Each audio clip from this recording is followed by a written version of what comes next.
Nama saya Shima. Saya sebagai Operation Manager di sini. Kami mula beroperasi pada tahun 2020, 2 bulan sebelum COVID. Kami adalah sebuah keluarga yang memang suka mencari makan. Kami dapati makanan asal Ipoh yang agak popular. So, kami bermula daripada situ. Kami berkonsepkan keluarga, bermaksud daripada kanak-kanak, dewasa hingga ke senior citizen.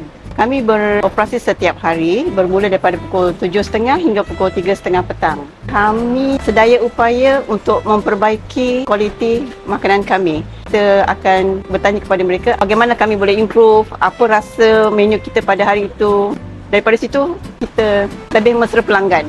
Some our customer kata mereka tak perlu balik ke Ipoh untuk menikmati makanan ikonik di Ipoh. Kepada pelanggan yang ingin menikmati rasa sebenar makanan Ipoh, mereka boleh datang ke kedai kami di Inside Ipoh yang berada di Damansara Utama.